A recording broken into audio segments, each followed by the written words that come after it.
This rivalry has escalated to a dangerous level. It all started earlier this year after Ricky Steamboat left the territory. Tully Blanchard was sitting on top as the NWA television champion, holding that title for an astonishing 353 days. Nearly a year as champion, Tony, until Dusty Rhodes stepped up to challenge him. And when Dusty sets his sights on a championship, you know things are about to get serious. Sure enough, on March 16th, 1985 in Greensboro, North Carolina, Dusty ended that long reign by pinning Tully Blanchard and capturing the TV title. What a night that was. The American Dream put it all on the line and came out on top. That's right, Gordon. Dusty Rhodes, the beloved son of a plumber, the heart and soul of Jim Crockett Promotions, beat Tully clean in the middle of the ring in Greensboro to finally dethrone him. And Joe, that was no ordinary match. The stakes were sky high. Dusty even put his career on the line that night, and each man put up $10,000 of his own money as a side bet. They went so far as to have Baby Doll suspended above the ring in a little cage during that match just to stop her from meddling. Can you imagine?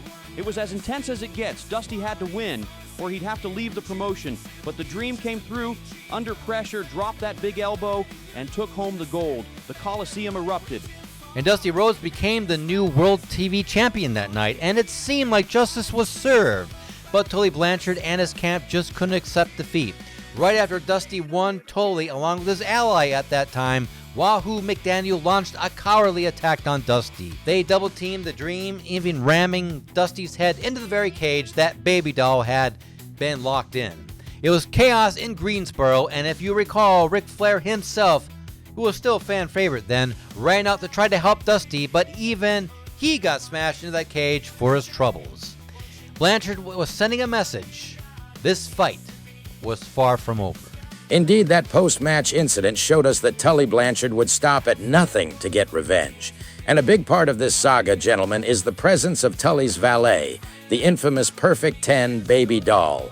She has been at ringside for all of Tully's matches this year, and she's been right in the middle of this feud every step of the way. In fact, just a couple of weeks before Dusty won the title, we all witnessed an unprecedented incident on national television. Baby Doll had the audacity to slap Dusty Rhodes right across the face, and Dusty, pushed past his limit, instinctively slapped her right back. My goodness, fans, that was a shocker. You just did not see men striking women in this sport. Not in 1985. But Baby Doll flat out provoked him, and Dusty gave her a taste of her own medicine. It was controversial, but I think it showed just how personal this had become. Tully Blanchard, being the scoundrel that he is, only escalated things from there. After losing the belt in Greensboro, Tully was obsessed with getting it back. With Baby Doll's help, he did exactly that, by hook or crook. In a rematch not long after, Baby Doll slyly tossed a foreign object into the ring to Tully, and he used it to knock Dusty cold and steal back the World TV Championship. Can you believe that, Tony? They literally stole the championship back. Blanchard was as cocky as ever, strutting around with Baby Doll, bragging that he had dealt with the dealer, implying he'd outsmarted Dusty Rhodes.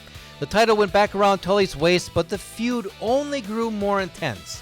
The two continued to clash throughout the spring of 1985, trading that TV title back and forth as this grudge deepens. So Dusty Rhodes demanded the ultimate solution, a steel cage match. That's why we're here tonight.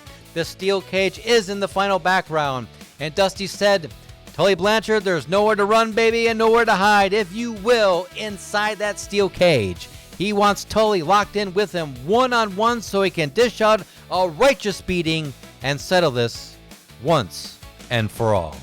And thus, we have the cage looming over the ring right now, a 10-foot-high chain-link fortress. Historically, a steel cage is reserved for only the most bitter feuds, when nothing else can keep the peace. It signifies that this is the final chapter of this rivalry. Inside a cage, there will be no outside interference. Baby Doll, Abdullah, the Four Horsemen, whoever, none of them can get in to save Blanchard tonight. And Tully sure can't run away either. That door's gonna be padlocked shut, Tony. Remember, as the saying goes, you can run, but you can't hide. Well, once that cage door is locked, Tully Blanchard will have to face Dusty Rhodes like a man. No escape, no refuge. And as if the personal animosity wasn't enough, fellas, how about the stakes attached to this match? Not only is the prestigious NWA World Television title on the line tonight, but there's a very special stipulation.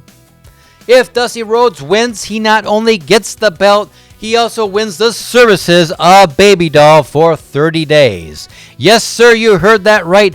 Baby Doll, the Perfect 10 herself, will have to be Dusty's valet for 30 days if the Dream pulls it off. Can you imagine that? The woman who has done everything in her power to hurt Dusty may have to wait on him hand and foot for a month. What an embarrassing prospect for Tully Blanchard, Joe. That stipulation adds a whole new dimension to this grudge. Baby Doll isn't just a valet. Tully treats her like his prized possession. For Dusty to effectively win the right to command Baby Doll for 30 days, blow to Tully's ego like nothing else. You know Tully must be fuming about it, and you can bet Dusty will enjoy every single one of those 30 days, making Baby Doll pay for all her meddling. It's unprecedented in the NWA. A valet services on the line like a championship. It really underscores just how high the stakes have become. It's certainly a highly unorthodox stipulation. Some might even say controversial. In essence, Baby Doll is being treated almost like a prize or property here, which is something that makes me a bit uneasy, quite frankly. But she agreed to it, as did Tully, and it shows you the level of confidence or desperation on Blanchard's part. He's so confident Dusty won't beat him in this cage that he put his own valet on the line. Now, to be fair, Dusty had to put something up as well. The American Dream isn't getting this match for free. My understanding is Dusty put up $100,000 of his own money against Baby Doll's services. So if Tully wins, he cashes in a big payday and Dusty loses a small fortune. It's all or nothing tonight, folks. Championship gold, cold hard cash, and a person's allegiance for a month's time, all on the line. This is as high stakes as I have ever seen in a steel cage match. No wonder many are calling this the hottest feud in JCP history. The cage door is padlocked, the bell sounds, and here we go, Dusty Rhodes and Tully Blanchard face-to-face at last in the steel cage. Dusty strikes first, bionic elbow right between Blanchard's eyes. Well, that patent bionic elbow caught Tully flush on the head and sent him staggering. Tully nearly fell into the cage, but he caught himself, and Dusty Rhodes is fired up. He's doing a little strut of his own now, mocking Tully. Tully now with a thumb to Dusty's eye, a desperation move, but it's legal here given the no DQ situation. Tully Blanchard is so wily. Now he rakes Dusty's eye and follows up with sharp right hands to the head. He's turning the tide. You can hear Baby Doll cheering loudly as Tully takes control. But look out, Dusty grabs Tully. Big body slammed by the Dream. He planted the champion hard into the mat. Blanchard felt that one. Dusty is starting off hot and heavy. The American Dream drops an elbow into Tully's chest on the mat, and another. Dusty is dominating in the early going. Blanchard applies a reverse chinlock, grinding down on Dusty's neck and back. Smart move here. He's trying to wear Dusty down and maybe get a breather for himself. This crowd is rallying behind Dusty. They're chanting, "Dusty, Dusty," trying to will the American Dream back into this fight. Dusty's arms are moving, but he's not going to stay down long. Blanchard just grabbed a handful of Dusty tights and shoved them forward. Oh no! Dusty goes headfirst into the steel cage. What a nasty impact. Dusty's forehead just smashed into that unforgiving steel. Blanchard is hammering away with piston-like punches to Dusty's bloodied forehead. Every shot has Dusty rocking. Dusty stops and nails Tully with a bionic elbow to the top of the head. This is exactly what Tully Blanchard wanted, to slow the pace and punish Dusty. And look at Tully now. He's got Dusty's arm and is applying an arm bar, maybe trying to neutralize Dusty's powerful elbow shots going forward. Smart strategy. Blanchard twists that arm, putting pressure on the shoulder. You have to give Blanchard credit. He has weathered the early storm and turned this into his kind of match. Slow, painful, and strategic. Dusty is in a bad way right now. The crowd has quieted down, concerned for their hero. The American Dream is feeding off those chants, though. Listen, the fans are clapping in rhythm. Dusty's clenching that free fist. He's rising up. Dusty fights back. Dusty stops and nails Tully with a bionic elbow to the top of the head. Blanchard is dazed on rubber legs, and Dusty winds up another bionic elbow. Tully is floundering, arms flailing, and Dusty Rhodes is coming alive. The crowd is right there with him. He's feeding off the energy in the stadium. Dusty grabs Tully by the hair and slams the champion's face into the steel cage. That one rang Tully's bell. Rhodes isn't letting up. He bashes Blanchard's head into the cage again. Tully Blanchard has been busted open now as well. There's blood on the champion's face, and we've got double juice in this cage war. And listen to this crowd explode as Dusty presses the advantage. The American Dream is rubbing Tully's bloody forehead across that steel mesh now, giving the champion a taste of his own medicine. This has turned into a real Pier 6 brawl, folks. Blanchard now choking Dusty in that corner. The referee is warning him, but Tully doesn't care. He knows he can't be disqualified. Dusty is gasping for air. Look at this. Dusty reaches up and chops Blanchard across the chest to stop the choke. What a shot. You could hear that echo. Tully staggers back, clutching his chest. Here comes Dusty out of the corner. Bionic elbow to Blanchard's forehead again. Tully is on wobbly legs. He's looking desperately toward the cage door. I think Tully wants out. He sure does. Blanchard is motioning to Baby Doll to unlock the door, but it's padlocked shut. There is absolutely no escape for Tully. He's trapped with an enraged Dusty Rhodes. Dusty catches him with a massive clothesline.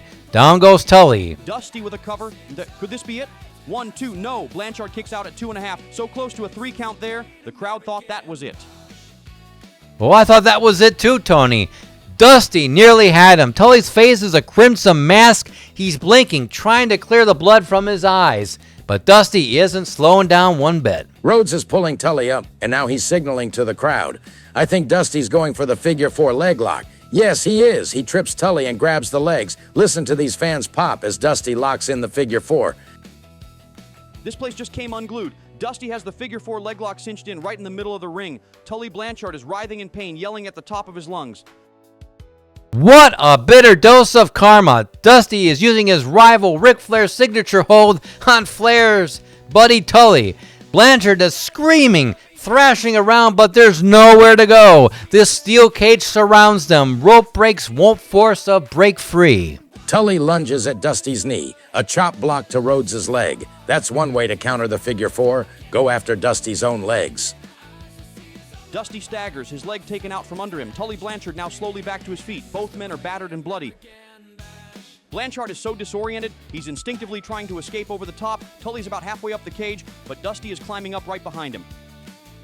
Oh my! Dusty slams Tully's head into the steel pipe along the top of the cage. Blanchard loses his grip and crashes down back first to the canvas. What a fall for Tully! Dusty is perched on that top rope now. He might be thinking of something big. The American Dream is high above the ring. Flying elbow drop attempt. Oh no! Tully rolls away at the last second and Dusty hits the mat hard.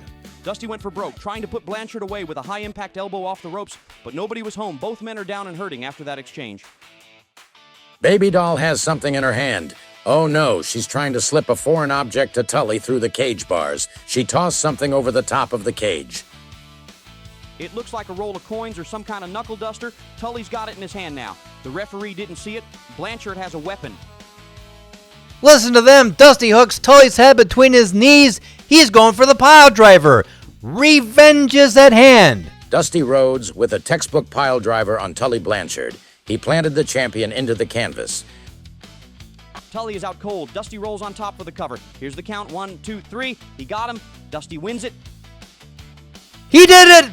He did it! The American Dream has pinned Tully Blanchard. We have a new World Television Champion. Listen to this crowd. They are going absolutely berserk. What an ovation for Dusty Rhodes. After 11 minutes of absolute brutality, Dusty Rhodes has defeated Tully Blanchard with that pile driver. The steel cage has done its job, and it kept Tully's tricks at bay just enough, and Dusty Rhodes fought through blood and pain to come out on top. And this stadium is nearly blowing off its roof, and if it had one. And here comes the cavalry. Look at this. Magnum TA is running down to the ring, and the Raging Bull Manny Fernandez is right behind him. Dusty's friends are hitting the ring to celebrate with the new champion. What a moment this is. A truly historic victory. And look at Baby Doll. She's trying to slink away amidst the chaos, but there's nowhere to hide now. Dusty Rhodes has the championship belt in one hand and it seems Baby Doll in the other. He's grinning through the blood on his face. What a sight. The American Dream, crimson mask and all, standing tall with the TV title held high. What an incredible match. What a fight inside that steel cage. Dusty Rhodes, the new NWA television champion. This has been one of the loudest, wildest nights I can remember, fans. It was a dramatic, bloody battle. Truly a classic old-fashioned cage match. Both men gave it their all, but in the end, the American Dream would not be denied. Dusty Rhodes is living the American dream tonight. Tully Blanchard will have to regroup, and Baby Doll will have to swallow her pride, because for the next 30 days, she's riding with Dusty. Folks, this is the kind of moment Jim Crockett Promotions is all about. The good guy triumphs, and the crowd here is eating it up. You know, I'll never forget this ovation. They are still cheering, and Dusty's up on Magnum TA's shoulders now, holding that belt up high for everyone to see. What a sight, what a moment in wrestling history. What we saw here tonight epitomizes why the NWA is considered the most hard-hitting and authentic form of professional wrestling. The animosity was real, the blood was real, and the consequences were very real. This was not spectacle for spectacle's sake. It was a bitter feud settled in an unforgiving cage. Tully Blanchard fought valiantly, often carrying the pace with his technical acumen, but in the end, Dusty Rhodes embodied the indomitable spirit that connects him to the common fan. It was shocking, it was brutal, and it was unforgettable. Fans, I'm still trying to catch my breath. What a match, what a night. Dusty Rhodes, bloodied but unbowed, stands tall as the new TV champion. The crowd was deafening, the action was relentless, and the stipulations added a whole new layer of drama. Baby Doll's face, when she realized she belonged to Dusty for the next 30 days, priceless. You couldn't script it better. And let's be honest, folks, the NWA is on fire in 1985. This style, this energy, this hardcore, no frills wrestling, it's unlike anything you'll see in the WWF. Tonight proved that the NWA can hang with and even outdo any promotion in the country. If you weren't a fan before, you are now. We've seen blood, sweat, and emotion pour out inside that squared circle. From Dusty Rhodes battling Tully Blanchard in the steel cage to Ric Flair defending his world championship against Nikita Koloff, this event embodied the intensity and drama that makes the National Wrestling Alliance unique. It has been a night for the record books. From all of us here at Ringside, Gordon Sully, Tony Schiavone, and myself, Joe Mann, thank you for joining us. Good night, God bless, and we'll see you next year in Greensboro for the next Great American Bash 1986. Raise that flag, let the eagles scream. This is more than a fight, it's the American dream. From steel cages to patriot flair, red, white, and blue in the summer air, where legends fall and legends rise with grit and glory in their eyes. This is our fight, our soul, our flash. This is the Great American Bash. Charlotte was the battlefield, Dusty lit the fire. From Crockett to Turner, from dreams to desire. This is where wrestling met the American soul. This is where stories were carved in gold.